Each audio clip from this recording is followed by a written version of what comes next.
السلام علیکم ورحمۃ اللہ وبرکاتہ۔ الحمد للہ ان الحمد للہ نحمده ونستعینه ونستغفره ونعوذ باللہ من شرور انفسنا ومن سیئات اعمالنا من يهده الله فلا مضل له ومن يضلل الله فلا هادي له واشهد ان لا اله الا الله واشهد ان محمدا عبده ورسوله اما بعد فان خير الحديث كتاب الله وخير الهدي هدي محمد صلى الله عليه وعلى اله وسلم وشر الامور محدثاتها وكل محدثة بدعة وكل بدعة ضلالة وكل ضلالة في النار۔ تعریف اور حمد صرف اور صرف اللہ رب العزت کے لیے لائق اور زیبا ہے، جو ساری کائنات کا مربی، ساری کائنات کا رب، خالق، مالک، مربی اور منتظم ہے۔ درود و سلام ہو انبیاء اکرام پر، خصوصاً نبی مکرم رحمت للعالمین امام الانبیاء محمد صلی اللہ علیہ وسلم پر، آپ کے اہل بیت پر اور صحابہ اکرام پر۔ معزز سامعین اکرام، آج سورہ شعراء کی آیت نمبر 213 سے انشاءاللہ تعالی کلاس رہے گی۔ اللہ رب العزت سے دعا ہے کہ اللہ رب العزت ہمیں صحیح معنوں میں قرآن مقدس کو سیکھنے، اس پہ تدبر کرنے، اس پر ایمان لانے اور عمل کی بنیاد پر لوگوں تک پہنچانے کی توفیق اور رفیق عطا فرمائے، آمین یا رب العالمین۔ آیت نمبر 213، اعوذ باللہ من الشیطان الرجیم، فلا تدعوا مع اللہ الہا آخر فتکون من المعذبین۔ پس اے نبی کریم صلی اللہ علیہ وسلم، پس آپ اللہ کے ساتھ کسی اور معبود کو مت پکاریے، ورنہ آپ عذاب پانے والوں میں سے ہو جائیں گے۔ یہ کس کو خطاب ہے؟ بظاہر یہ خطاب آپ صلی اللہ علیہ وسلم کی طرف ہے، لیکن ہم جانتے ہیں کہ اس کا تعلق امت محمدیہ سے ہے اور قیامت تک آنے والے لوگوں سے، کیونکہ نبی کریم صلی اللہ علیہ وسلم کی شخصیت، آپ کا مقام و مرتبہ، یہ ہر امتی اچھی طرح جانتا ہے کہ آپ معصوم عن الخطا ہیں، آپ کو مقام محمود عطا کیا جانا ہے، آپ کو حوض کوثر کا مالک بنایا جانا ہے، آپ شفاعت کے اونچے درجے پر فائز ہونے والے ہیں، آپ کو آپ کی جنت دکھا دی گئی ہے، آپ جنت کے اونچے مقام پر فائز کیے جانے والے ہیں۔ تو یہ آپ کو بظاہر آپ کے طرف خطاب ہے، لیکن آپ کے ذریعے امت محمدیہ کو یہ خطاب ہے، اور یہ بتا دیا گیا ہے کہ امت محمدیہ کا کوئی بھی شخص ہو، اگر اس نے اس جرم کو کیا، اللہ کی عبادت کے ساتھ ہی کیوں نہ ہو، اللہ کی عبادت کے انکار کے ساتھ نہیں، اللہ کی عبادت کے ساتھ ہی یہ جرم کیوں نہ ہو، اس کے سارے اعمال بھی برباد ہو جائیں گے اور وہ جہنم میں جانے کے لیے جو ہے مستحق ہو جائے گا، اور جنت اس پر حرام کر دی جائے گی۔ اللہ فرماتا ہے پس آپ اللہ کے ساتھ، یعنی اللہ کی عبادت تو کرتے ہیں، نماز، روزہ، حج، زکوٰۃ سب کچھ کر رہے ہیں، اللہ کی عبادت کر رہے ہیں، سجدے دعا اللہ کی کر رہے ہیں، لیکن اللہ کے ساتھ اور معبود کو مت پکارنا، یعنی اللہ کو بھی پکارتے ہیں اپنی حاجت روائی و مشکل کشائی کے لیے، اور اللہ کے ساتھ کسی اور کو بھی پکارتے ہیں۔ تو ایسا جس نے کیا، اس کے تعلق سے اللہ فرماتا ہے معبود مت پکارنا، پکارے ورنہ آپ عذاب پانے والوں میں سے ہو جائیں گے۔ مطلب وہ ساری عبادت کو اللہ نے ختم کر دیا کہ اگر ایسا کیا تو عذاب پانے والوں میں سے ہو جاؤ گے۔ اللہ ہم سب کو محفوظ رکھے، آمین یا رب العالمین۔ آیت نمبر 214، اور آپ اپنے وَأَنذِرْ عَشِيرَتَكَ الْأَقْرَبِينَ، اور آپ اپنے قریبی رشتہ داروں کو ڈرائیے۔ یہ دعوت و تبلیغ کا دوسرا مرحلہ ہے۔ پہلے مرحلے میں، پہلی اسٹیپ میں جب حکم آیا اللہ رب العزت کا، یعنی وحی کا نزول شروع ہوا، اور پہلا پیغام اللہ نے دیا کہ انہیں علم سے جوڑیے، اور کس کا علم؟ خالق کائنات کا علم۔ اقرأ بسم ربک الذی خلق، پڑھ، کیا پڑھ؟ کس کے نام؟ پڑھ اپنے رب کے نام سے جس نے تجھے پیدا کیا، الگ سے پیدا کیا۔ تو علم اور اللہ رب العزت کی معرفت کا علم. یہ حکم جب آیا تو فردن اس پیغام کو پہنچانے کے لیے آپ کو حکم دیا گیا، اور نبی مکرم فردن یعنی ایک ایک شخص کو توحید کی دعوت، اللہ کی معرفت کی دعوت دیا کرتے تھے. جیسے حضرت خدیجہ رضی اللہ عنہا آپ نے اسلام قبول کی، جو بہت قریبی تھے. آپ کے ساتھی حضرت ابوبکر صدیق بہت قریبی تھے. حضرت علی آپ کے گھر میں رہا کرتے تھے. زید بن حارث آپ کے گھر میں رہا کرتے تھے.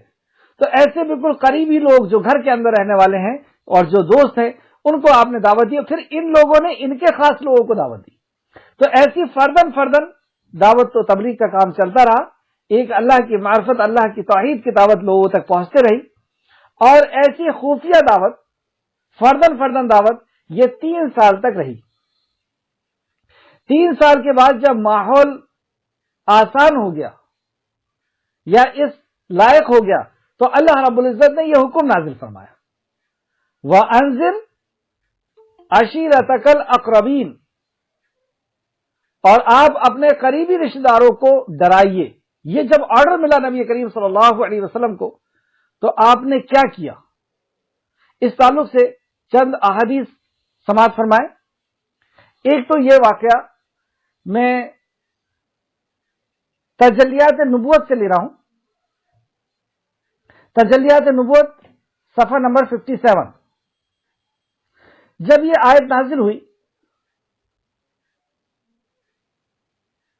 اور آپ اپنے نزدیکی رشتہ داروں کو ڈرائیے، اس حکم پر نبی کریم صلی اللہ علیہ وسلم نے اپنے سب سے نزدیک قرابت داروں یعنی بنو ہاشم کو اکٹھا کیا.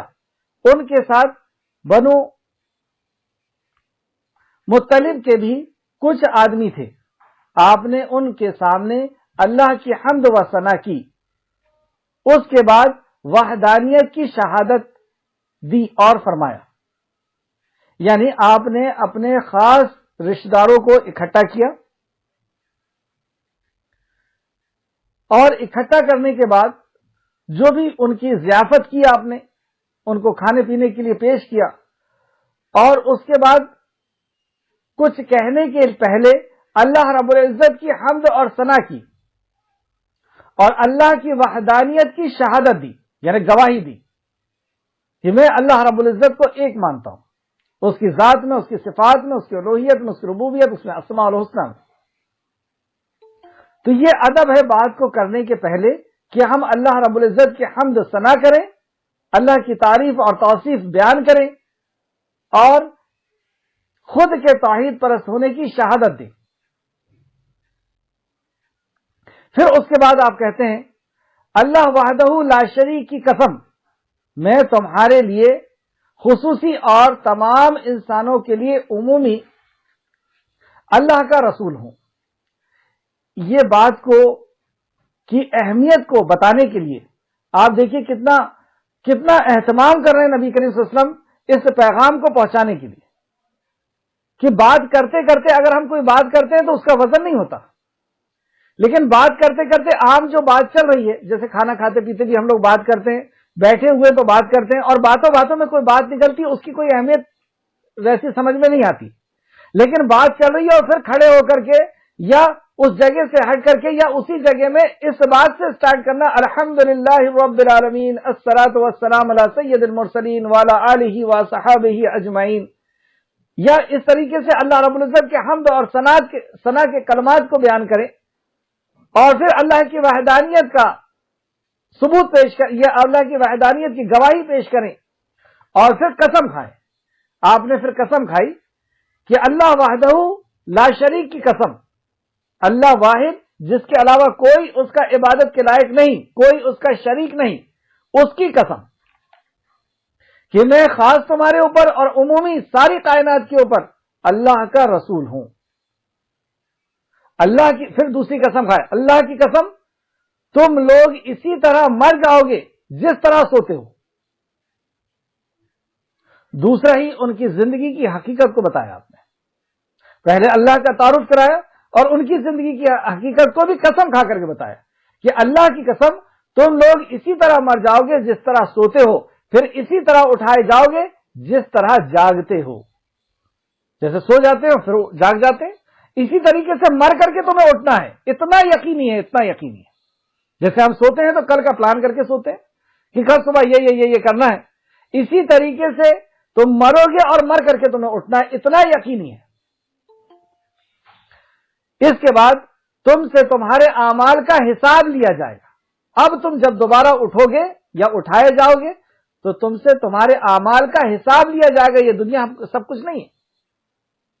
اللہ اکبر، کیا انداز ہوگا کہ پورا مکہ دشمن بنا ہوا ہے اور آپ اپنے عزیز اور اقارب کو اس پیغام کے بعد کہ وَأَنذِرْ عَشِيرَتَكَ الْأَقْرَبِينَ کہ نبی مکرم اٹھ جائیے اور اپنے قرابت داروں تک اس پیغام کو پہنچا دیجیے. اب خفیہ نہیں، اب اعلانیہ پہنچائیے، اپنے قرابت داروں سے شروع کیجیے بات کو. اعلانیہ دعوت کا آغاز اپنے قرابت داروں سے.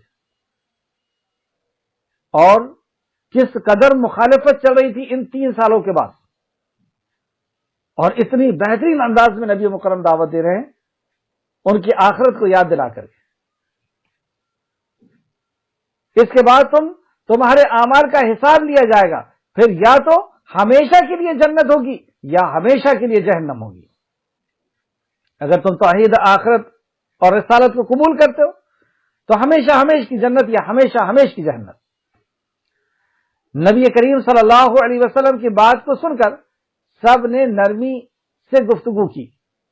صرف آپ کے چچا ابو طالب نے کہا، یہ چچا میں سے ابو طالب، اب چچا ابو لہب نے کہا. پہلے ابو لہب کہتا ہے. ابو لہب نے کہا اس کا ہاتھ اس سے پہلے پکڑ لو کہ عرب اس کے خلاف اکٹھا ہو جائے، ورنہ اس وقت اگر اس کو ان کے حوالے کر دیے تو یہ ہماری بدنامی ہوگی، اور اگر ہم نے اس کی حمایت کی، بھائی قبیلے کے ہیں اس وجہ سے ہم نے حمایت کی، تو ہم سارے مارے جائیں گے. کیا پتہ چلا؟ ابو لہب بہت ٹیلنٹڈ شخص تھا. سب سے پہلی بات یہ پتہ چلی کہ اسے وقت کی نزاکت اور حالات کا پورا جائزہ تھا اس کے پاس، کہ یہ جو بات کہہ رہے ہیں یہ دنیا میں کوئی برداشت کرنے والا نہیں. ساری دنیا جانوروں، پتھروں اور انسانوں کی عبادت میں لگی ہوئی ہے، اور یہ کہتے ہیں کہ ان میں سے کوئی بھی حاجت روائی اور مشکل کشائی کے لائق نہیں. وہ آسمان والا ہے جو سننے والا ہے اور دیکھنے والا ہے اور جاننے والا ہے، وہی حاجت روا اور مشکل کشا ہے. یہ اتنی بڑی بات کہہ رہے ہیں، اور یہ بھی کہہ رہے ہیں کہ اللہ کے نبی ہیں، پورا عرب ہمارے اوپر ٹوٹ پڑے گا، اور یہ ہمارے قبیلے کے ہیں، یعنی یہ ہمارا بھتیجا ہے، اس وجہ سے اگر ہم نے حمایت کی تو ہم سب مارے جائیں گے، ہمارا نام و نشان مٹ جائے گا، اور اگر ہم نے ان کے حوالے کر دیا عرب والوں کے، دنیا والوں کے، تو یہ ہماری شان کے خلاف ہو جائے گا. یہ ہمارے لیے بہت شرمندگی کی بات ہوگی کہ ہم نے اپنے قبیلے کے شخص کو دے دیا. یہ جانتا تھا کہ ایسا ہوگا، بہت ٹیلنٹڈ تھا، لیکن اللہ رب العزت کی معرفت نہیں تھی. اللہ رب العزت کو جانتا نہیں تھا کہ واقعی پوری دنیا دشمن ہوگی، لیکن دوست کون ہوگا؟ ساری کائنات کا خالق اور مالک. یہ بات نبی کریم صلی اللہ علیہ وسلم جانتے تھے کہ میں جس کا پیغام لے کر کے اٹھا ہوں وہ میری حفاظت کے لیے کافی ہے. یہ جانتا تھا، لیکن اسے ایمان نہیں تھا کہ حفاظت کرنے والی ذات اللہ رب العزت کی ہے. دنیا کے اعتبار سے بہت صحیح سوچا تھا، بہت صحیح اس کا آکلن تھا، اس کا گیسنگ تھی، اور بہت صحیح اس کا سوچ تھی کہ یہ معاملہ کوئی چھوٹا موٹا لے کر کے نہیں اٹھے، پوری دنیا کے اندر ایک بھوکم مچے، ایک ہاہاکار مچ جائے گی. لیکن یہ چراغ، اس کو وہ شمع کیا بجھے جسے خود اللہ رب العزت روشن کرے.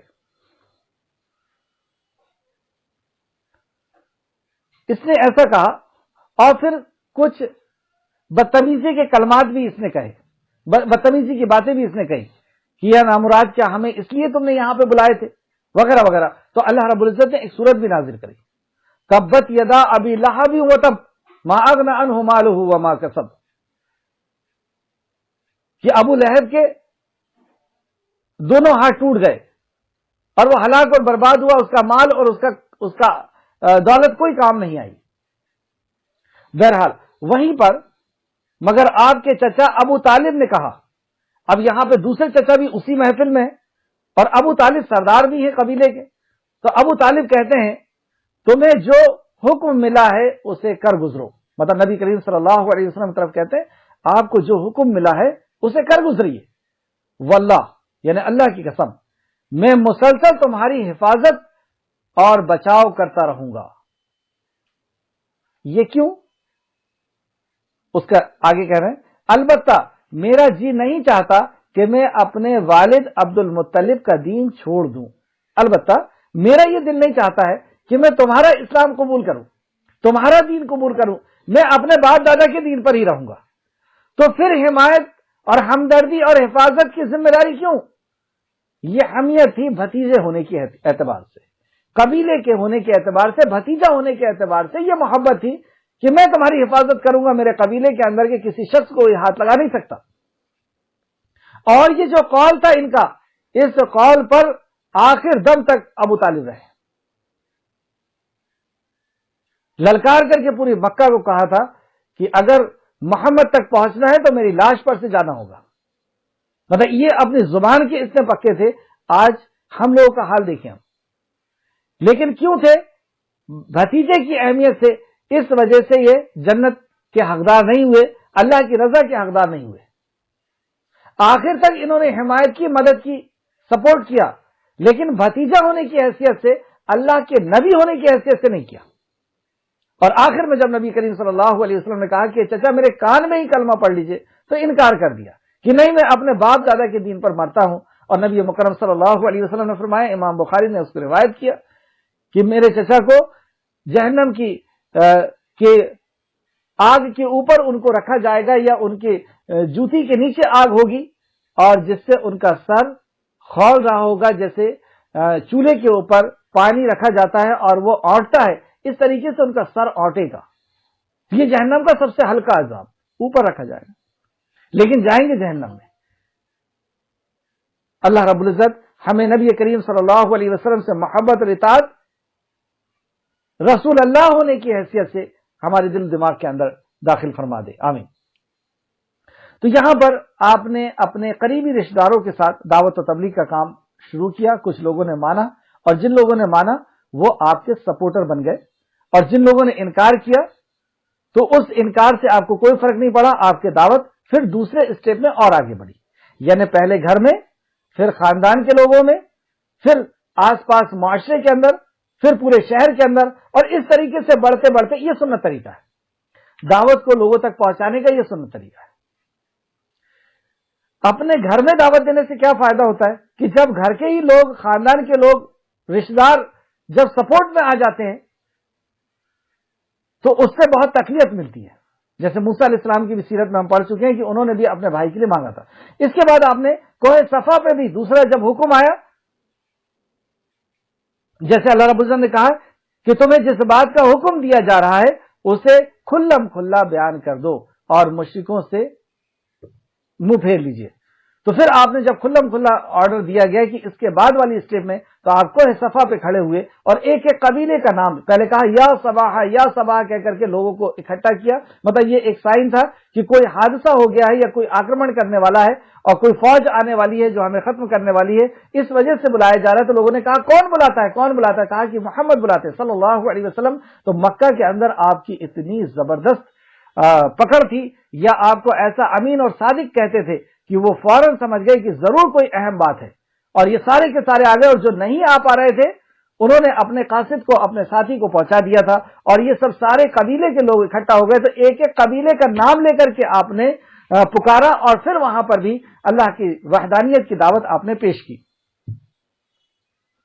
تو یہ تھی آیت نمبر 214. اس کے بعد، اور جو مومنوں میں سے آپ کی اتباع کرے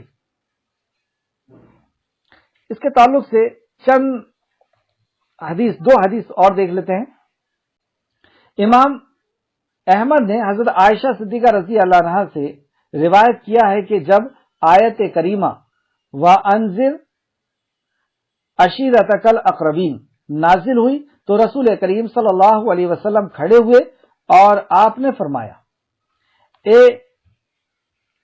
فاطمہ بنت محمد صلی اللہ علیہ وسلم، فاطمہ اپنی بیٹی کو خطاب کر رہے ہیں، فاطمہ بنت محمد، اے صفیہ بنت عبد المطلب، یعنی اپنی پھوپھی کو خطاب کر رہے ہیں، اے ابن عبد المطلب، میں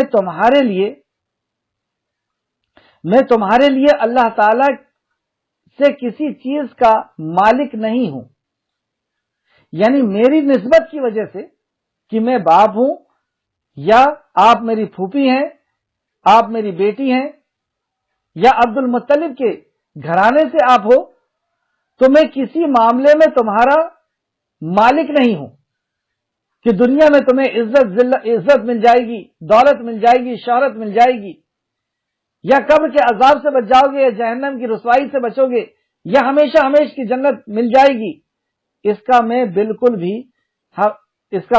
ذمہ دار نہیں ہوں۔ تو پھر کون سی چیز ہمیں بچائے گی؟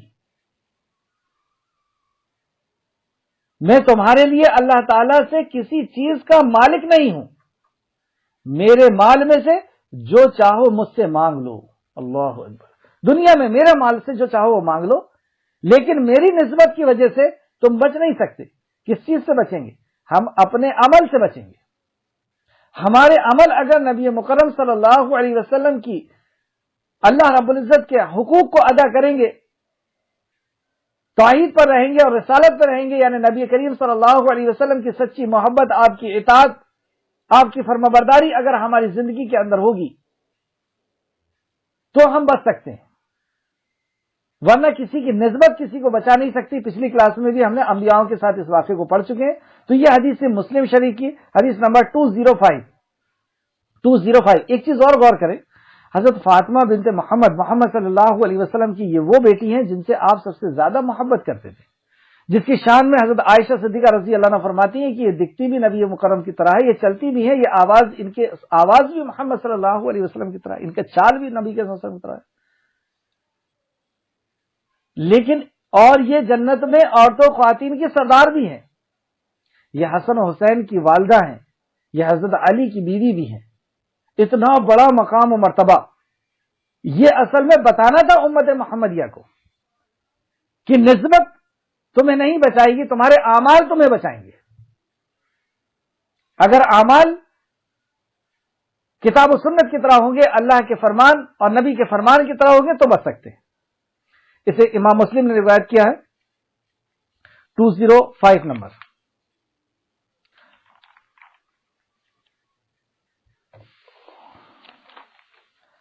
آگیا ہے آیت نمبر 215، اور جو مومنوں میں سے آپ کی اتباع کریں ان کے لیے اپنی بازو جھکائے رکھیں۔ جو مومنوں میں سے آپ کی اتباع کریں یعنی جو ایمان لے آئے اور آپ کی فرمانبرداری کرنے لگے، پیروی کرنے لگے، ان کے لیے اپنے آپ کے اپنے بازو کو جھکا لیجئے۔ ویسے بھی اگر ہم نبی کریم صلی اللہ علیہ وسلم کی سیرت کا مطالعہ کرتے ہیں تو پتہ چلتا ہے کہ نبی مکرم بہت ہی زیادہ مومنوں کے لیے شفیق تھے، رحیم تھے، اور خود آپ رحمت للعالمین بھی تھے۔ صرف مومنوں کے لیے نہیں، دوسری مخلوق کے لیے بھی آپ رحمت بنے ہوئے تھے۔ جیسے ہم دیکھتے ہیں سورہ توبہ کہ مومنوں کے لیے آپ کس طریقے سے رحیم اور شفیق تھے۔ سورہ توبہ آیت نمبر 128، اللہ رب العزت آپ کی شان میں فرماتا ہے، بلا شبہ یقیناً تمہارے پاس تمہیں میں سے ایک رسول آئے ہیں، اس پر بہت شاق ہے کہ تم مشقت میں پڑو، مطلب ان کے اوپر بہت گرا گزرتا ہے، بہت تکلیف والی بات ہوتی ہے کہ تم تکلیف میں پڑتے ہو، بہت شاق گزرتا ہے کہ تمہیں کوئی تکلیف پہنچتی ہے، تم پر بہت حرص رکھنے والے ہیں، یعنی یہ بہت خواہش مند رہتے ہیں کہ تم خوش رہو، تمہیں اللہ رب العزت کی طرف سے نعمتیں ملیں، اور تم جہنم کے، قبر کے اور حشر کے عذاب سے بچا لیے جاؤ. یہ بہت حریص ہیں، مومنوں پر بہت شفقت کرنے والے، نہایت مہربان ہیں. کس کے اوپر؟ مومنوں پر شفقت کرنے والے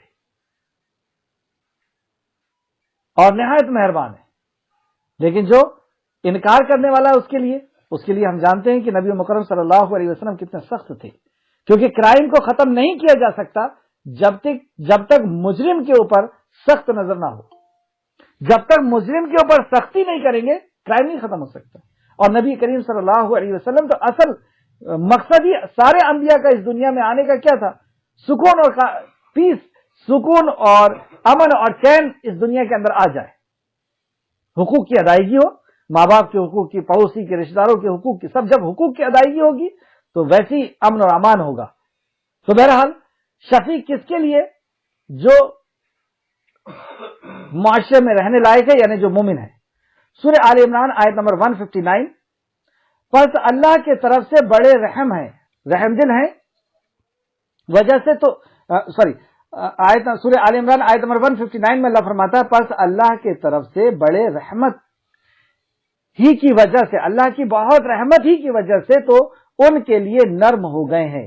اور اگر تو بد اخلاق سخت دل ہوتا تو یقیناً وہ تیرے ارد گرد سے منتشر ہو جاتے. اللہ اکبر. یہ اللہ رب العزت نے ایک خاص رحم اپنے نبی کے اوپر کا اظہار کیا، اور یہ نعمت جسے مل جائے اسے بہت بڑی نعمت مل، اور جو اس نعمت سے محروم رہ گیا وہ واقعی محروم رہ گیا، وہ محروم شخص ہے. تو یہ رحمت اللہ رب العزت نے فرمائی کہ اللہ کی خاص رحمت تھی، یہ اللہ کی رحمت ہی کی وجہ سے، خاص نہیں، رحمت ہی کی وجہ سے تو ان کے لیے نرم دل، گویا کہ نرم دل ہو گئے. اور اگر تم سخت دل ہوتے اور بد اخلاق ہوتے تو یہ سب تمہارے پاس سے ہٹ جاتے. تو نبی کریم صلی اللہ علیہ وسلم اتنے نرم دل اور اتنی شیریں زباں آپ کی، اور آپ کا ایسا چہرہ انور، رخسار انور کہ صحابہ فرماتے ہیں کہ جب ہم نبی کریم صلی اللہ علیہ وسلم کی طرف ہم نے دیکھا تو آپ کو مسکراتا ہوا پایا. اللہ اکبر. اس قدر فکر اور اس قدر امت کو لوگوں تک پہنچانے کی، امت تک پہنچانے کی اس پیغام کو فکر، لیکن اس کے باوجود بھی نبی کریم صلی اللہ علیہ وسلم اپنی فکر، اپنی ٹینشن کسی لوگوں کے اوپر ظاہر نہیں کرتے، اپنا پریشر کسی اور کے اوپر نہیں کرتے. جو بھی لوگ اس کو دیکھتے، جو بھی دیکھتا نبی کریم صلی اللہ علیہ وسلم کے رخسار انور کو، تو آپ فرماتے صحابہ کہ ہم آپ کو مسکراتا ہوا پاتے. بچوں کے لیے ایسا شفیق کہ کم عمر بچوں کے پاس سے بھی جب گزرتے تو انہیں خود سلام کرتے. چند احادیث اور دیکھتے ہیں. سیدنا عائشہ رضی اللہ عنہا سے پوچھا گیا کہ رسول اللہ صلی اللہ علیہ وسلم اپنے گھر میں کیا کیا کیا کرتے تھے. اب مدینہ والے، مکہ والے گلی کے اندر کس طرح رہتے تھے، لوگوں کے ساتھ کس طرح رہتے تھے، مسجد میں کس طرح رہتے تھے، تجارت میں کس طرح رہتے تھے، وہ سب تو جانتے تھے. لیکن اب لوگ پوچھ رہے ہیں کہ اب گھر کے اندر کیسے رہا کرتے تھے. تو وہ فرماتی ہیں کہ آپ اپنے اہل خانہ میں، یعنی اپنے فیملی کے اندر، اپنے گھر والوں میں ضروریات میں ہاتھ بٹا لیا کرتے تھے. مطلب ضروری جو کام ہوا کرتے تھے گھر کے، اس کام میں خود نبی کریم صلی اللہ علیہ وسلم ہاتھ بٹایا کرتے تھے، اور جب نماز کا وقت ہو جاتا تو نماز کے لیے چلے جاتے. بخاری شریف حدیث نمبر 676. ایک اور حدیث میں آتا ہے کہ نبی مکرم صلی اللہ علیہ وسلم ہم سے بیٹھ کر کے بات کیا کرتے تھے، اور اچانک جب اذان کی آواز آتی تھی تو اس طرح اٹھ کر کے جاتے تھے گویا کہ ہمیں پہچانتے ہی نہ ہو. ایک اور حدیث دیکھتے ہیں. سیدنا عائشہ صدیقہ رضی اللہ عنہا بیان کرتی ہیں کہ ان سے کسی نے پوچھا کہ اگر میں اللہ کے رسول صلی اللہ علیہ وسلم کی مصروفیت کیسی تھی. عائشہ سے کسی نے پوچھا کہ نبی مکرم کی مصروفیت یعنی آپ کہاں پہ بزی رہتے تھے. تو انہوں نے جواب دیا کہ آپ صلی اللہ علیہ وسلم اپنے کپڑے کو خود ہی پیوند لگا لیا کرتے تھے، یعنی اپنے کپڑوں کو خود ہی سل لیا کرتے تھے. کہیں سے اگر فٹ فٹا گیا تو اس کو پیوند کہتے ہیں. اپنی بکریاں کو خود دھو لیا کرتے تھے، مطلب بکریوں کا دودھ بھی نکال لیا کرتے تھے، اور اپنے کام خود کر لیا کرتے تھے. جو اپنے کام ہوتے نا، جیسے کوئی چیز لے کر کے آنا ہے، پانی لینا ہے، فلاں کرنا ہے، تو اپنے کام خود کر لیا کرتے تھے. سبحان اللہ. ابن حبان حدیث نمبر 567، ابن حبان حدیث نمبر 567، مسند احمد حدیث نمبر 26248. ایک اور آخر حدیث دیکھ لیں، حدیثیں اور بھی ہیں لیکن وقت کی قلت کی وجہ سے میں کم کر رہا ہوں. سیدنا انس بن مالک رضی اللہ عنہ بیان کرتے ہیں کہ رسول اللہ صلی اللہ علیہ وسلم کے اخلاق کا یہ حال تھا کہ مدینہ منورہ کی ایک بچی، لونڈی نے ایک چھوٹی سی بچی نے آپ کی انگلی کو پکڑا اور جہاں چاہتی وہاں لے کر کے جاتی. مطلب ایک چھوٹی سی بچی راستے میں نبی کریم صلی اللہ علیہ وسلم کی انگلی پکڑ لی اور پکڑ کر کے اپنی مرضی سے ادھر ادھر لے کر کے جا رہی ہے، اور نبی کریم صلی اللہ علیہ وسلم بھی اس کے پیچھے پیچھے چل رہے ہیں. اللہ اکبر. آپ دیکھیں کتنے شفیق تھے، کتنے نرم مزاج تھے، کیسے لوگوں کے ساتھ آپ کے اخلاق تھے، اپنے گھر والوں کے ساتھ، محلے لوگوں کے ساتھ، بچوں کے ساتھ اور صحابہ کے ساتھ کے لیے. تو خود نبی مکرم کے تعلق سے اللہ رب العزت نے فرمایا کہ ان کا بہت دل چاہتا ہے کہ تمہارے لیے کچھ خاص، کچھ اچھا ہو جائے، اور تمہارے اوپر کچھ تکلیف آتی ہے تو انہیں بہت شاق گزرتا ہے، بہت تکلیف والی بات ہوتی ہے. تو نبی کریم صلی اللہ علیہ وسلم واقعی رحمت للعالمین تھے. اس موضوع پہ جتنا بھی بولا جائے اتنا کم ہے، اور ہر کوئی مسلم ہو یا مسلم نہ بھی ہو وہ بھی نبی مکرم صلی اللہ علیہ وسلم کی رحم دلی کو جانتا ہے. لیکن ظلم کو روکنے کے لیے بھی آپ اتنا ہی سخت تھے. مجرم کے جرم کو دیکھ کر کے آپ کبھی نرم نہیں ہوئے، کیونکہ مجرم کے جرم کو دیکھ کر کے، جیسے ایمان کے درجات کے تعلق سے فرمایا کہ ایمان کا سب سے بڑا درجہ یہ ہے کہ کسی جرم کو دیکھیں تو اسے اپنے ہاتھ سے روک دے. ہاتھ سے روکنے کی طاقت نہیں ہے، یعنی اتنا ایمان نہیں ہے تو زبان سے روک دیں.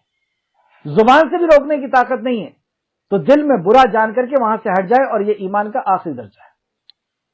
تو جرم کو دیکھ کر کے، مجرم کو دیکھ کر کے اور وہاں پر نرم دل ہو جانا، وہاں پہ نرم دلی کا مظاہرہ کرنا، یہ جہالت ہے. اسے روک دینا یہ ایمان ہے. اسے اپنے ہاتھ سے روکنا، طاقت کے ساتھ روک دینا، زبان کے ساتھ روک دینا. ہاتھ کے ساتھ صحابہ نے کس طرح روکا تھا؟ تلوار کی طرح روکا تھا. جرم کو خاتمہ تلوار کے ساتھ کیا تھا. وہ ایمان کے اس معیار پر تھے، اور اتنی طاقت نہیں تھی تو زبان سے روکا تھا. اور اب اگر ہمیں اتنی بھی طاقت نہیں ہے تو ہم اس جگہ کو سے چلے جائیں گے اور اس کے ساتھ کو چھوڑ دیں گے. بہرحال آگے دیکھتے ہیں آیت نمبر 216. پھر اگر وہ آپ کی نافرمانی کرے تو کہہ دیجئے. اب دیکھیے اطاعت کریں تو اللہ رب العزت نے فرمایا کہ آپ ان کے لیے نرم دل ہو جائے، اپنے بازوؤں کو جھکا دیں. اور اگر وہ انکار کریں تو کیا کرنا ہے؟ پھر اگر وہ آپ کی نافرمانی کریں تو کہہ دیجئے بلا شبہ تم جو کچھ کر رہے ہو میں اس سے بری ہوں. مطلب ان کی سنگت سے، ان کی قربت سے، ان کے اس عمل سے، ان کے اس زندگی گزارنے کے طریقے سے آپ برات کا اعلان کر دیجئے کہ مجھے اس سے کوئی تعلق نہیں. لا اکراہ فی الدین، کہ لکم دینکم ولی دین، کہ تمہارا دین تمہارے لیے، میرا دین میرے لیے. یہ شروع کی بات ہے جب 3 سال کے بعد آپ کو دعوت کا اعلان کرنے، اعلانیہ طور پر دعوت کا حکم دیا گیا. آیت نمبر 217. اور آپ اللہ نہایت غالب بڑے مہربان پر توکل رکھیے. یہ جو اللہ کے پیغام کو لوگوں تک پہنچانے کا کام ہے، اس کی سب سے اہم چیزوں میں سے ایک یہ چیز کہ ایک دائی کو اللہ رب العزت کی ذات کے اوپر پورا توکل ہو. کیونکہ اگر توکل نہیں ہے تو جس طریقے سے ابو لہب نے کہا تھا کہ پوری دنیا ٹوٹ پڑے گی، اسی طریقے سے معاملہ ہوگا. اور توکل اللہ رب العزت کی ذات پر ہے کہ یہ کام میں کر رہا ہوں اور میری حفاظت کا ذمہ اللہ رب العزت کا ہے، تو باقی اللہ رب العزت اس کی حفاظت کرے گا. تو یہاں پہ اللہ فرماتا ہے اور آپ اللہ اعوذ باللہ من الشیطان الرجیم. دیکھو یہ کس کا مائک کھل گیا، اس کو میٹنگ سے نکال دو. اعوذ باللہ من الشیطان الرجیم۔ اور آپ اللہ نہایت غالب بڑے مہربان پر توکل کریے، وہی غالب ہے، دنیا میں کوئی آپ کے اوپر غالب نہیں آ سکتا، کوئی اس شمع کو بجھا نہیں سکتا، اور پوری دنیا اس شمع کو، اس توحید کی شمع کو مٹانا چاہ رہی تھی، بجھانا چاہ رہی تھی، لیکن اللہ نے وہی کیا نازل فرمایا کہ یہ میرے نور کو اپنی پھونک سے بجھانا چاہتے ہیں۔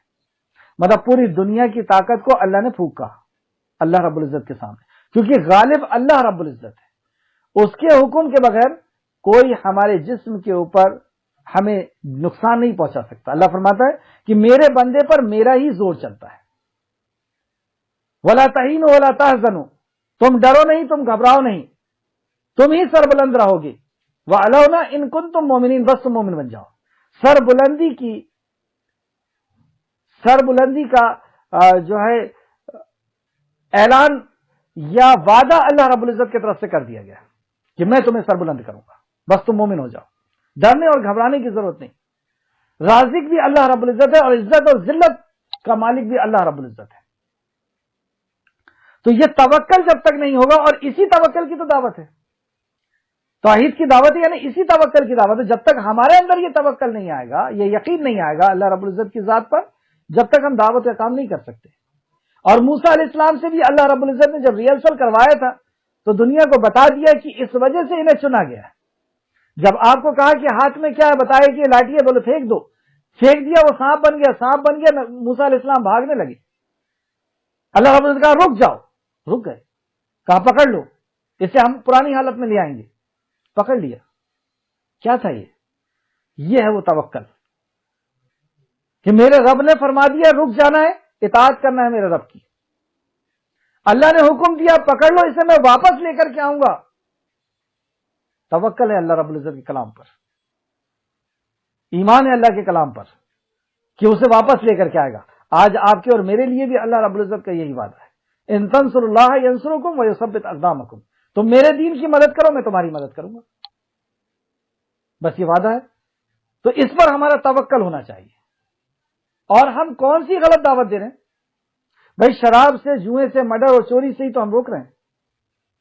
ہم خالق کا حق خالق کو دینے کا کہہ رہے ہیں کہ تم بتاؤ کہ دنیا کا بنانے چلانے والے کتنے ہیں، تو وہ کہتا ہے ایک ہے۔ کون ہے وہ؟ کیا وہ بھولنے والا ہو سکتا ہے؟ کیا اس کا خاتمہ ہو جائے ایسا ہو سکتا ہے؟ کیا وہ کسی چیز کا محتاج ہو سکتا ہے؟ تو دعوت بالکل صاف ستھری ہے، اس کے اندر کسی کی حق تلفی نہیں ہے، بلکہ دعوت ہی حق جس کا ہے اس تک پہنچانے کی دعوت ہے کہ ماں کا حق ماں کو دیا جائے، پڑوسی کا، بیوی کا، بچوں کا۔ ڈر کس چیز کا ہے؟ کون سی غلط دعوت دے رہے ہیں؟ ہاں، ڈر یہ چیز کا ہے کہ جو مجرم ہے اسے جب جرم سے روکا جائے گا اور اسے جرم کرنے کو نہیں ملے گا تو وہ اٹیک کرے گا، بس یہ ڈر ہے۔ اور وہ اٹیک کرے گا تو اللہ رب العزت ہماری مدد کرے گا۔ آگے آئے، اور آپ اللہ نہایت غالب بڑے مہربان پر توکل رکھیے۔ یہاں پر غالب کہا، جو آپ کو دیکھتا ہے، اور وہ رب کیسا ہے؟ جیسے موسیٰ علیہ السلام کو اللہ نے کہا تھا نا کہ جاؤ میں تمہارے ساتھ ہوں، میں دیکھتا اور سنتا ہوں، یعنی میرا ساتھ اے موسیٰ تیرے ساتھ اتنا قریب ہے کہ تمہاری ہر نقل و حرکت کو میں دیکھ رہا ہوں گا، میں دیکھتا ہوں اور میں سنتا ہوں جو تمہاری بات چلے گی اور فرعون تم سے بات کرے گا۔ اتنا قریب، قربت کے لیے اس لفظ کو اللہ رب العزت نے استعمال کہا، بیان کیا۔ تو یہاں پر بھی اللہ فرماتا ہے کہ اور آپ نہایت غالب بڑے مہربان پر توکل کریے، یعنی اللہ پر جو آپ کو دیکھتا ہے۔ جب آپ قیام کرتے ہیں وہ آپ کو دیکھ رہا ہوتا ہے، جب بندہ ہاتھ باندھ کر کے اس کے سامنے کھڑا ہوتا ہے، جب وہ قیام کی شکل میں ہوتا ہے، جب وہ نماز کی شکل میں ہوتا ہے، اور آپ کی نفس اور آپ کی نقل و حرکت کو سجدہ کرنے والوں میں بھی وہ دیکھتا ہے۔ جب ہم سجدے میں ہوتے ہیں، جب ہم رکوع میں ہوتے ہیں، ہر حالت میں اللہ رب العزت ہمیں دیکھ رہا ہوتا ہے۔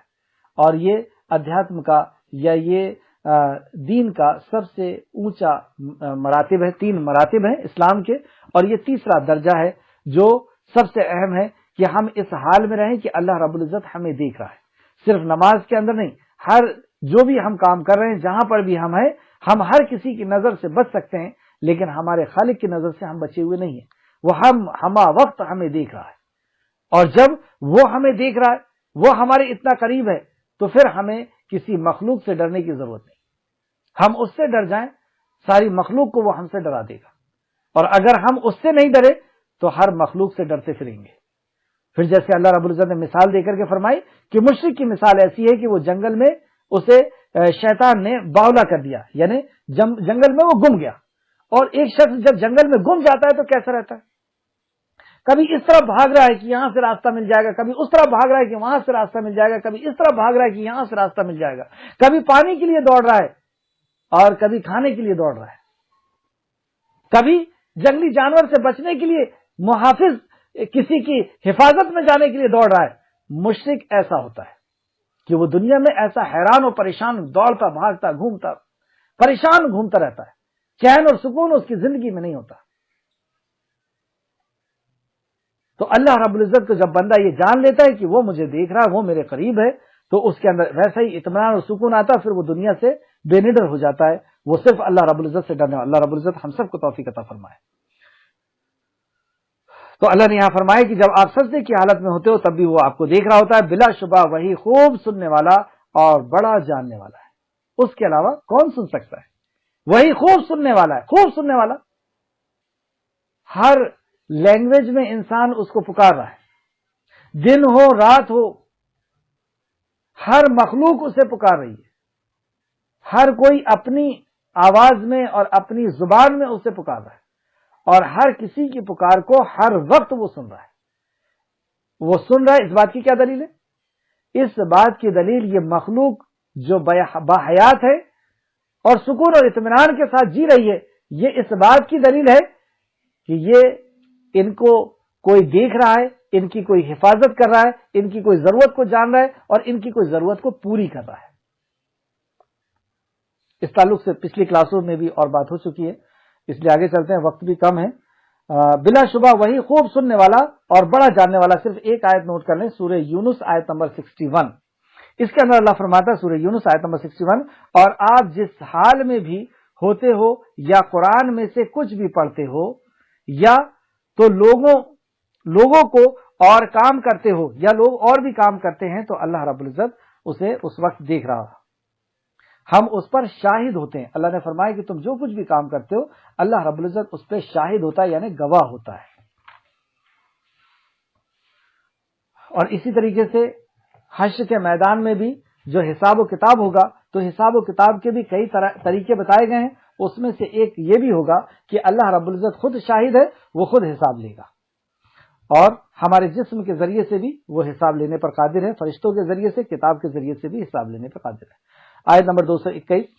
اور ان آیتوں میں اب جو آیتیں آ رہی ہیں، اور یہاں پر سورہ شعراء بھی انشاءاللہ تعالیٰ اپنے اختتام کو پہنچے گی، آیت نمبر 227 کے اوپر، یہاں پر دو الزامات، اعتراضات مشرکین مکہ کے، ان کا جواب۔ ان کا ایک اعتراض یہ تھا، جیسا کہ جس کا جواب اللہ رب العزت یہاں دے، آیت نمبر 221، کیا میں تمہیں بتاؤں کس پر شیطان نازل ہوتے ہیں؟ مطلب شیطان کس کے اوپر نازل ہوتے ہیں؟ وہ جنات جو شیاطین ہوتے ہیں، جن کے اندر اچھے بھی ہوتے ہیں برے بھی ہوتے ہیں، سورہ جن میں ہم سمجھ چکے ہیں۔ تو ان کے اندر جو برے ہوتے ہیں، جو شیاطین ہوتے ہیں، وہ کچھ لوگوں کے اوپر سوار ہوتے ہیں، جس کے اندر نا سواری آنا، سوار ہوتے ہیں۔ تو یہ کن کے اوپر سوار ہوتے ہیں؟ یہ کیوں جواب دیا جا رہا ہے؟ اصل میں مکہ میں کاہنوں کا بڑا زور تھا۔ کاہن اس کو کہتے ہیں جن کے اوپر شیطان سوار ہوتا ہے، اور پھر وہ لوگوں کو بتانا شروع کرتے ہیں ان کے بھوش کے، ان کے مستقبل کے بارے میں باتیں، ان کے فیوچر کا بھی بتاتے ہیں کہ تمہارے ساتھ یہ ہوا تھا، یہ ہوا تھا، پھر پاسٹ کا اور پھر فیوچر کا بتاتے ہیں یہ ہونے والا ہے، پریزنٹ کا بتاتے ہیں کہ یہ تمہارے ساتھ چل رہا ہے۔ کوئی تو ہاتھ کو دیکھ کر کے بتاتا ہے، کوئی جاؤں کو چھواتا، ٹچ کرواتا ہے اور پھر وہ جاؤں کو دیکھ کر کے بتاتا ہے، اور کوئی عدد لکھ کر کے بتاتا ہے، اور کوئی فال نکال کر کے بتاتا ہے۔ اس طریقے سے کئی طریقوں سے، اور وہ بتاتا ہے کہ تمہاری زندگی میں یہ ہو چکا ہے، یہ ہو رہا ہے، یہ ہونے والا ہے۔ تو ایسے لوگوں کی کمی نہیں تھی، کاہنوں کی۔ اور جب نبی کریم صلی اللہ علیہ وسلم کی دعوت و تبلیغ شروع ہوئی تو وہ سب سے زیادہ ڈر گئے کہ اب ہماری دکانداری ختم ہو جائے گی۔ تو وہ بہت زیادہ مخالفت میں آ گئے. اور اسی طریقے سے شعر و شاعری کا بھی بہت زور تھا. تو کچھ لوگوں نے نبی مکرم کو کہہ دیا کہ یہ تو شاعر ہے، اور کچھ لوگوں نے کہہ دیا کہ یہ کاہن ہے.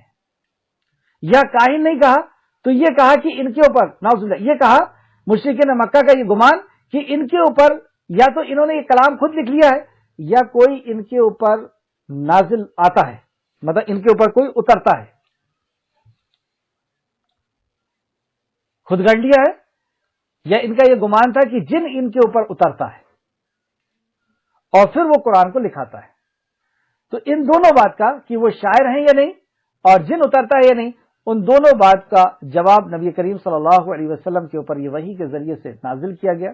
اور ویسے بھی اگر ہم نبی مکرم کی سیرت کا مطالعہ کریں، اور یہ خود کفار مکہ اور مشرکین مکہ جب ان کے سرداروں کے بیچ میں جب یہ بات کہی جاتی تھی، ان کے پڑھے لکھوں کے بیچ میں جب یہ بات کہی جاتی تھی کہ وہ تو شاعر ہے، تو یہ خود کہتے تھے کہ نہیں، شاعر ایسا نہیں ہوتا، شعر و شاعری ایسی نہیں ہوتی. جب ان کے بیچ میں کہا جاتا تھا یہ جادوگر ہے تو وہ خود کہتے تھے نہیں، جادو ایسا نہیں ہوتا. جادو کے پھر مقصد بتایا کرتے تھے وہ لوگ، اور ان کا یہ مقصد نہیں ہے. اسی طریقے سے جب لوگ کہتے تھے کہ یہ سحر زدہ ہیں، ان کے اوپر کوئی جادو کا آسیب کا اثر ہو گیا ہے، کسی جنات کا اثر ہو گیا ہے، تو وہ خود بتایا کرتے تھے کہ نہیں، آسیب کا اثر جن کے اوپر ہوتا ہے وہ اس طرح نہیں ہوا کرتے. تو خود ہی آپس میں ایک دوسرے کی بات کو کاٹا کرتے تھے. لیکن اس کے باوجود بھی اللہ رب العزت نے یہ جواب دیا کہ دیکھو کتنا بڑا فرق ہے نبی کریم صلی اللہ علیہ وسلم پر اور ان کاہنوں پر. تو یہ کاہن کیسے ہوا کرتے ہیں اور ان کاہنوں کی پہچان کیا ہے اور یہ کس طریقے سے جواب دے دیتے ہیں، مطلب تمہارے آگے کی بات کو کس طریقے سے بتا دیتے ہیں، اور یہ بتانے پر جس نے یقین کر لیا وہ اسلام کے اندر اس کا کیا عمل دخل ہے یا اسلام کے اندر اس کی کیا وقت بچ جاتی ہے. یہ ساری چیزیں ہم اس آیت کے ذریعے سے سمجھیں گے. کیا میں تمہیں بتاؤں، اللہ رب فرماتا ہے کیا میں تمہیں بتاؤں کسی پر شیطان کس پر شیطان نازل ہوتے ہیں؟ وہ ہر جھوٹے گڑنے والے گنہگار پر نازل ہوتے ہیں. یہ بات اللہ رب نے بتائی کہ شیطان نازل جھوٹے انسان پر ہوتا ہے، جو اپنے مرضی سے کچھ بات کو گڑا کرتے ہیں ان کے اوپر نازل ہوتا ہے، اور گنہگار شخص پہ نازل ہوتا ہے. اور نبی مکرم صلی اللہ علیہ وسلم کی شخصیت کو پوری دنیا جان رہی تھی.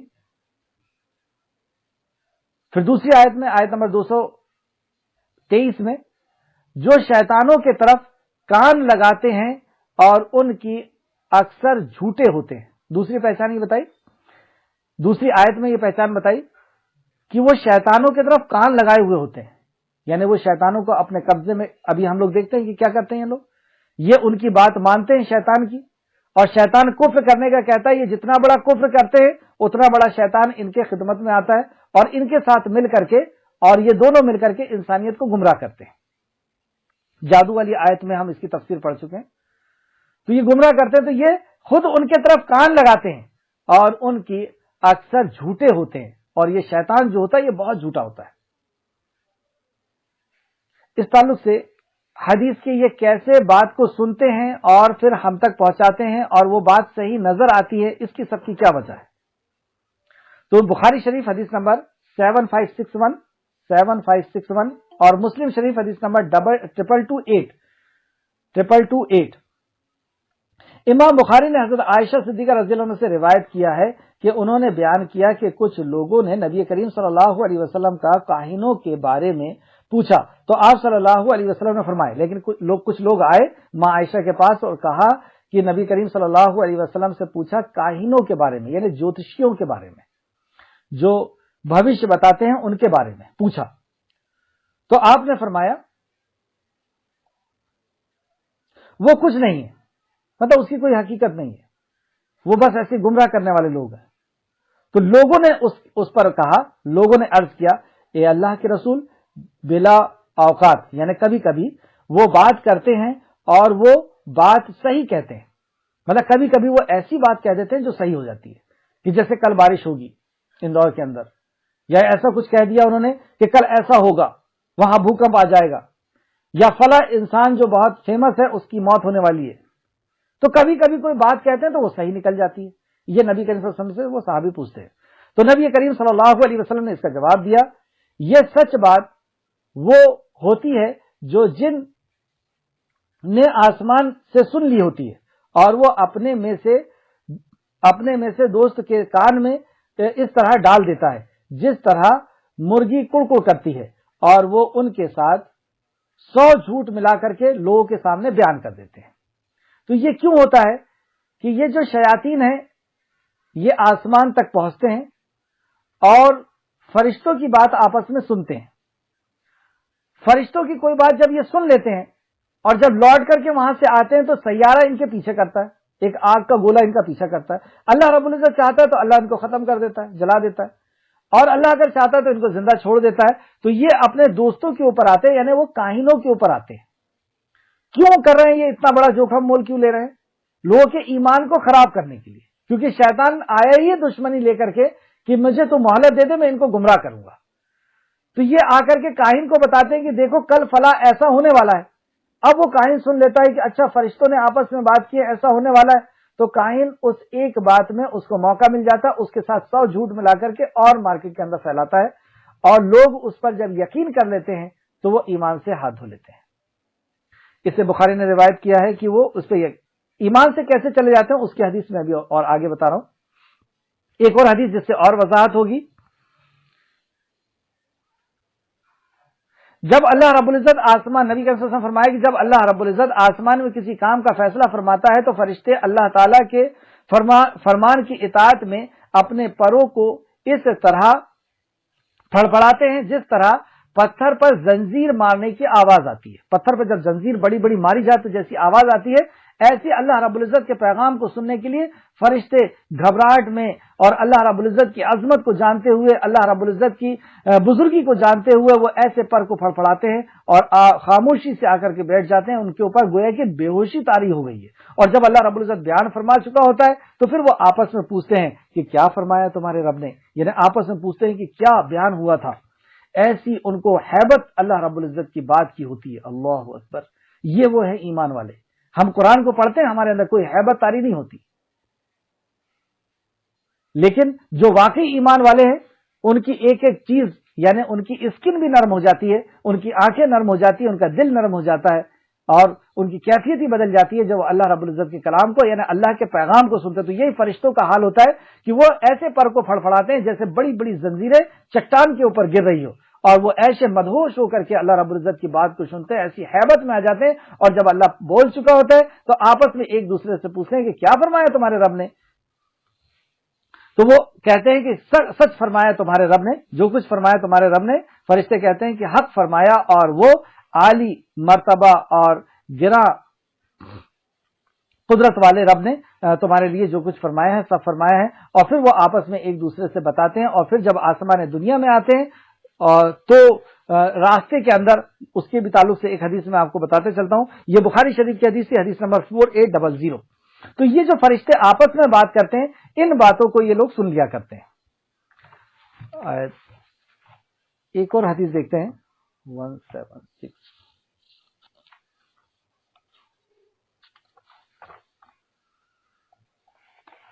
سیدنا عائشہ، یہ بخاری شریف کی حدیث ہے 3210. سیدنا عائشہ صدیقہ رضی اللہ عنہ بیان کرتی ہیں کہ رسول کریم صلی اللہ علیہ وسلم نے فرمایا بادل میں فرشتے اترتے ہیں اور آسمان پر اللہ کی جو احکام اس دن جاری ہوتے ہیں. دیکھیے یہ حدیث سے بالکل بات کلیئر ہو جا رہی ہے کہ بادل پر اترتے ہیں، یعنی آسمان سے فرشتے بادل پر اترتے ہیں کہ اب اللہ رب العزت نے جو احکام دیا ہے، ہمیں جو آرڈر دیا ہے وہ دنیا کے اوپر اس کو پہنچانا ہے، جیسے بارش برسانا ہے یا زمین میں بھوکمپ لانا ہے یا فلا فلا فلا جو بھی.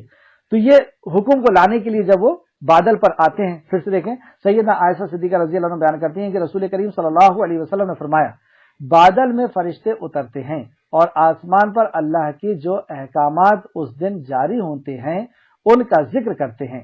تو شیطان فرشتوں کی کوئی ایک بات اڑا لے جاتے ہیں، یعنی کوئی ایک بات سن لیتے ہیں اور وہاں سے بھاگ کر کے آتے ہیں اور کاہنوں کو خبر دے دیتے ہیں. چنانچہ وہ کاہن ایک سچی بات میں 100 جھوٹی بات اپنے طرف سے ملا لیتے ہیں اور پھر وہ ان کو بتاتے ہیں. یہ ہے بخاری شریف کی حدیث، حدیث نمبر 3210. اس سے ہوتا کیا ہے اس سے ہوتا یہ ہے کہ یہ غیب کی طرح بات ہو جاتی ہے کہ غیب کے جاننے والے یہ کاہن ہیں، کل میرے ساتھ کیا ہوگا، پرسوں کیا ہوگا، یہ غیب کے جاننے والے، اور یہ اللہ کی صفت ہے، تو وہ صفت یہ کاہن کے اندر دیکھتا ہے، تو گویا کہ اس نے اللہ کے اسماء الحسنہ پر شرک کیا۔ جو صفت اللہ کی تھی وہ صفت اس نے اس کاہن کے اندر دیکھی کہ یہ بھی غیب کا جاننے والا ہے، اللہ بھی غیب کا جاننے والا ہے، تو اس نے شرک کر لیا۔ یہ دائرہ اسلام سے ویسے ہی مشرک کہلا جاتا ہے، جس کے اوپر جنت حرام ہو جاتی ہے، جس کے سارے اعمال برباد ہو جاتے ہیں۔ اس بربادی کے تعلق سے چند حدیث صفیہ رضی اللہ عنہ سے روایت ہے کہ رسول کریم صلی اللہ علیہ وسلم کی زوجہ میں سے ایک نبی کریم صلی اللہ علیہ وسلم کی ازواج میں سے ایک زوجہ، ازواج یہ جمع ہے زوجہ کی یعنی بیویوں کی، تو ان میں سے ایک بیوی بیان کرتی ہیں رسول کریم صلی اللہ علیہ وسلم نے فرمایا جو شخص کسی نجومی کے پاس، وہی جوتشی کے پاس، جو شخص کسی نجومی کے پاس جائے اور اس سے کوئی ایک بات پوچھے، مطلب کوئی ایک بات وہ پوچھ رہا ہے کہ میری یہ شادی ٹھیک رہے گی کہ نہیں اس لڑکی سے، میری یہ نوکری ٹھیک رہے گی کہ نہیں، میرا یہ بزنس ٹھیک رہے گا یا نہیں، میرا بچے کا نام یہی ٹھیک رہے گا یا نہیں، اس قسم کی جس کا تعلق غیب سے ہے، جس کی کنجی صرف اللہ کے پاس ہے، کل لا یعلم من فی السماوات والارض الغیب الا اللہ، زمین و آسمان کے درمیان کوئی چیز غیب نہیں جانتی الا اللہ، مگر اللہ رب العزت کی سوائے اللہ کے کوئی نہیں جانتا غیب۔ لیکن یہ غیب کی بات پوچھنے کے لیے گیا اس کے پاس، مطلب اللہ کی اسماء الحسنہ کا پہلے ہی انکار کر دیا اس نے، اور اس کے بعد پوچھنے گیا ہے تو کیا فرمایا آپ نے، جو شخص کسی نجومی کے پاس جائے اور اس سے کوئی بات پوچھے تو اس کی 40 دن کی نماز قبول نہیں ہوتی۔ مسلم شریف حدیث نمبر 2230 ایک اور حدیث جو اس سے بھی سخت ہے، سیدنا ابو ہریرہ رضی اللہ عنہ بیان کرتے ہیں کہ رسول اللہ صلی اللہ علیہ وسلم نے فرمایا جو شخص کسی کاہن یا کسی نجومی کے پاس جائے اور اس سے بات کی تصدیق کرے، یعنی اس نے جو بات کہا ہے اس کی یہ تصدیق کر لے کہ ہاں ایسے ہی ہے، تصدیق کرے تو اس نے اس چیز کا انکار کیا جو محمد صلی اللہ علیہ وسلم پر نازل کی گئی۔ اللہ اکبر، اس نے ساری وحی کا انکار کر دیا، وہ دائرہ اسلام سے باہر، اس نے اس چیز کا انکار کیا جو نبی مکرم صلی اللہ علیہ وسلم کے اوپر نازل ہوئی، تو یعنی اب وحی کا اس نے انکار کر دیا، وہ دائرہ اسلام سے باہر ہو جائے گا۔ اس تعلق سے اور بھی حدیثیں ہیں، وقت کافی ہو گیا، اس کو آگے دیکھتے ہیں۔ دوسرا ان کا اشکال، اور اسی نام سے اس سورہ مبارک کا نام بھی ہے، وَالشُّعَرَاءُ يَتَّبِعُهُمُ الْغَاوُونَ، اور شاعروں کی پیروی گمراہ لوگ ہی کرتے ہیں، شاعروں کی پیروی گمراہ لوگ ہی کرتے ہیں۔ مکہ کے اندر جو شاعر تھے ان کا بیس کیا تھا، وہ اس کے تعلق سے چند آگے اللہ رب العزت نے بتایا، پھر اس کو ہم اور سمجھیں گے۔ کیا آپ نے دیکھا نہیں، مطلب کیا آپ شاعر کو نہیں جانتے، کیا آپ نے دیکھا نہیں کہ بلا شبہ وہ خیالوں اور ہر وادی میں بھٹکتے پھرتے ہیں، مطلب خیالوں کی وادیوں میں بھٹکتے پھرتے ہیں کہ چاند توڑ لاؤں گا، تم حکم کر دو میں یہ کر دوں گا، فلاں ہو جائے گا، تو وہ خیالوں میں کی وادیوں میں گھومتے پھرتے ہیں، اور بلا شبہ وہ ایسی باتیں کہتے ہیں جو کرتے نہیں۔ یہ اللہ رب العزت نے شعر و شاعری جو مکہ کے لوگ کیا کرتے تھے، جس کے اندر کسی کی بے عزتی ہوا کرتی تھی، یا کسی کو نیچا دکھانا ہوا کرتا تھا، یا خیالی باتیں ہوا کرتی تھی کہ ایسے سے ایسا ہوگا تو ایسا ہو جائے گا، یا مصرعوں کو جوڑنے کے لیے یعنی سینٹنس کو جوڑنے کے لیے اپنے طرف سے بے سر و پیر کی بات لکھ دینا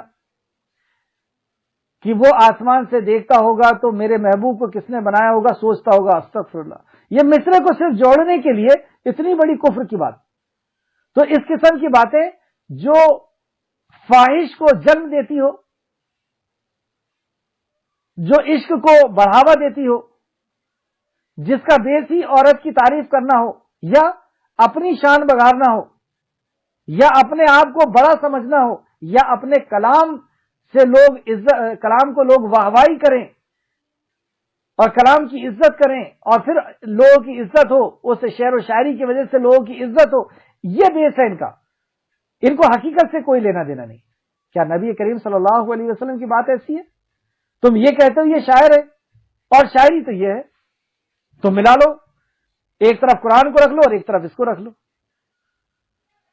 تو یہ شعر و شاعری کے تعلق سے اللہ رب العزت فرماتا ہے، اور شاعروں کی پیروی تو گمراہ لوگ کرتے ہیں، جو راہ سے بھٹک گئے، جو صراط مستقیم سے چلے گئے، وہ ان کی پیروی کرتے ہیں. وہ گانے بجانے سننا اور ایسی باتیں جس کی جو عقیدے سے ٹکراتی ہو، جو فاحش کو پیدا کرتی ہو، جو کسی کی عزت کو اچھالتی ہو، جو کسی کی عزت کو بہت زیادہ بڑھا دیتی ہو، غلو کر دیتی ہو کسی کی عزت میں، کسی کی خوبصورتی میں، تو ایسی باتیں سننے والا، کہنے والا، یا ایسی باتوں کو لکھنے والا، یا ایسی باتوں کو پیدا کرنے والا، ایسے شعر و شاعری کو پیدا کرنے والا، یہ گمراہ ہے، اور ایسے لوگوں کی بات تو گمراہ مانتے ہیں. اللہ ہم سب کو محفوظ رکھے. سوائے ان کے اب کچھ شعر و شاعری اور بھی ہوتی ہیں، شعر اور بھی ہوتے ہیں. جیسے علامہ اقبال جو بات رکھتے ہیں تو گویا کہ ایسا لگتا ہے کہ یہ قرآن و حدیث کا جو ہے نچوڑ ہے، یا اس کی ترجمانی یہ کر رہے ہیں. دیکھتے ہیں، سوائے ان کے جو ایمان لائے اور انہوں نے نیک عمل کیے اور اللہ کا بکثرت ذکر کیا، اور جب ان پر ظلم ہو تو اس کے بعد انہوں نے بدلہ لیا. دیکھیں مومن کی صفت یہاں بتائی جا رہی، سوائے ان کے جو ایمان لائے اور انہوں نے نیک عمل کیے اور اللہ کا بکثرت ذکر کیا، اور جب ان پر ظلم ہو تو اس کے بعد انہوں نے بدلہ لیا. یہ بھی ایک مومن کی صفت ہے، جہاں پر ایمان لانا، عمل صالح کرنا، بکثرت اللہ رب العزت کا ذکر کرنا، اسی کے ساتھ اللہ رب العزت نے ملایا کہ جب ان کے اوپر ظلم ہوتا ہے تو وہ بدلہ لیتے ہیں. ظالم کے ظلم کو برداشت کر لینا یہ بھی ظلم ہے، کیونکہ جب ہم ظلم کو برداشت کریں گے تو وہ ظلم اور کرے گا اور پھر دوسروں پر بھی کرے گا. لیکن ظالم کو اگر روک دیں گے تو پھر وہ کسی اور پر ظلم نہیں کر پائے گا. تو اس سے بدلہ لیتے ہیں، اور ظالم لوگ جلد جان لیں گے کہ کون سی پلٹنے کی جگہ وہ پلٹیں گے. ظالم بہت جلد جان لیں گے کہ وہ کون سی پلٹنے کی جگہ پلٹیں گے. اس تعلق سے وقت ہو گیا ہے، لیکن ایک دو حدیث دیکھ لیں آپ. شعر و شاعری کے بھی تعلق سے ہے اور ظلم کے تعلق سے، خاص کر ظلم کے تعلق سے لے لیتے ہیں. سیدنا ابو بن قاب رضی اللہ عنہ بیان کرتے ہیں شعر کے تعلق سے ایک حدیث، تھوڑا سا وقت ضرور ہو جائے گا لیکن بہت ہی پیاری حدیث ہے. سیدنا عبداللہ بن عباس رضی اللہ عنہ بیان کرتے ہیں کہ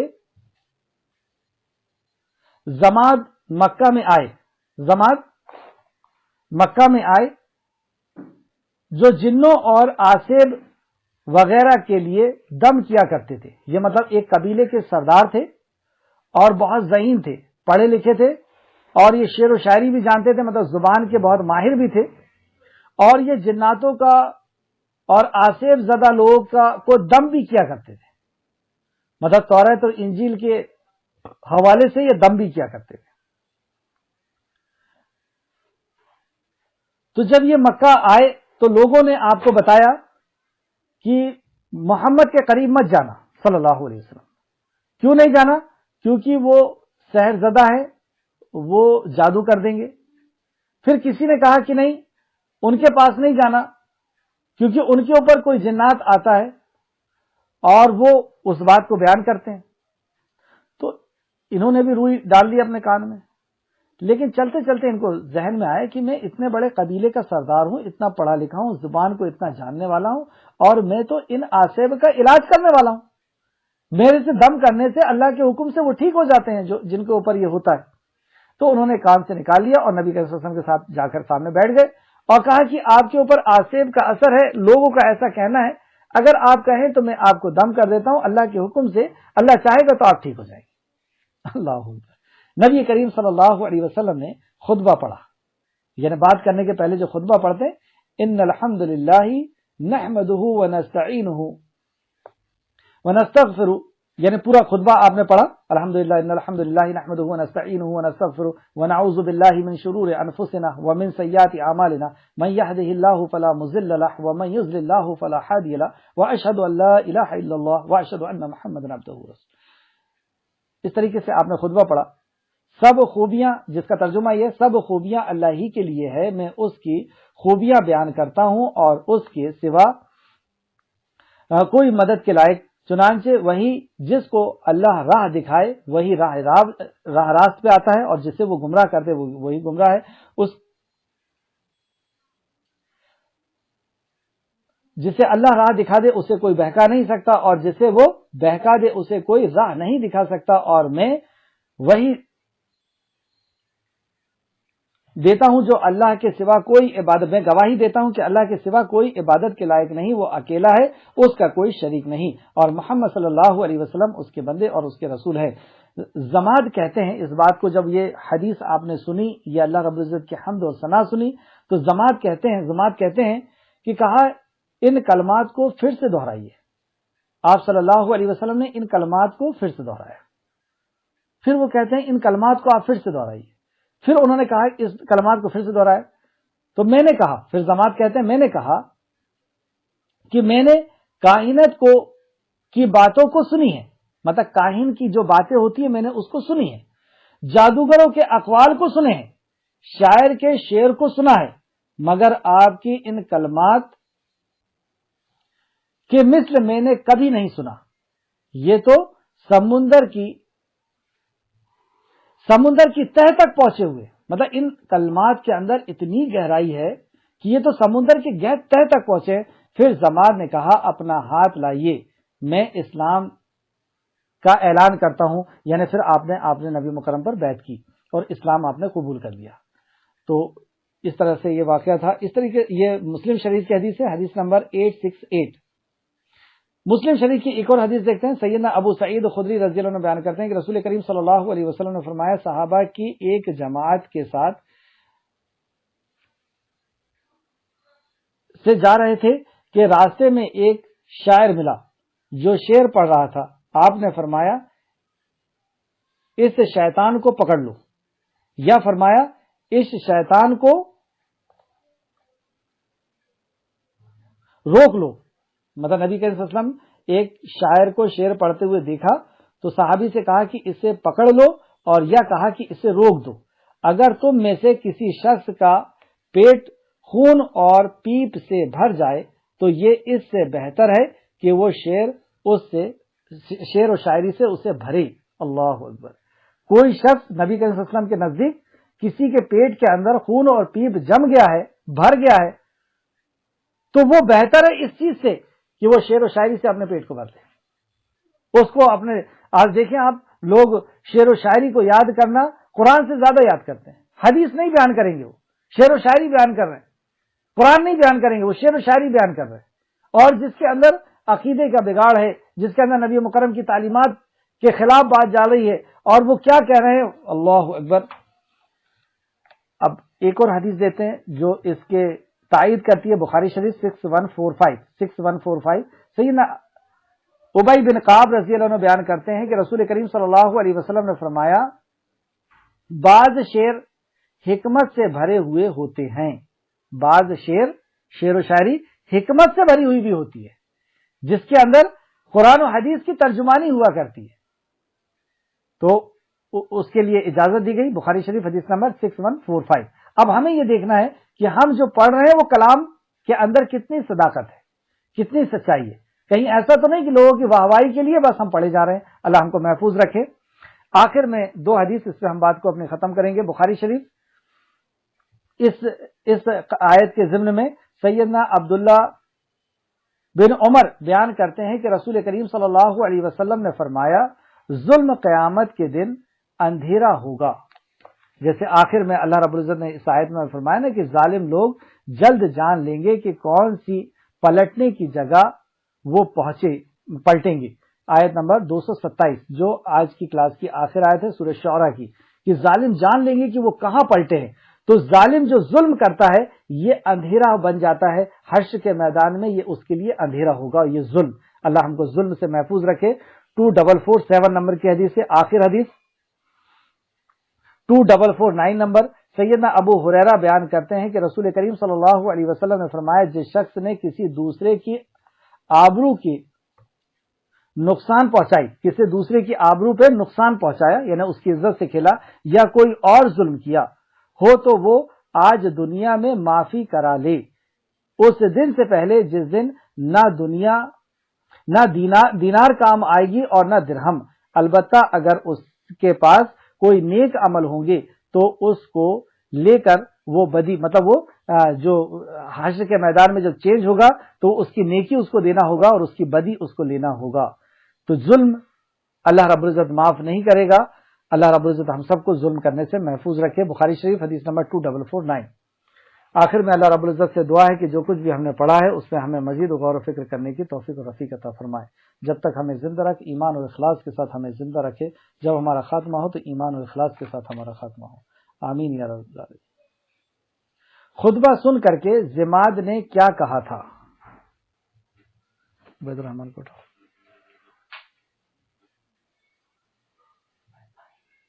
جلدی سے اٹھاؤ نا یار، اس کو اٹھانے میں کیا ٹائم لگ رہا ہے؟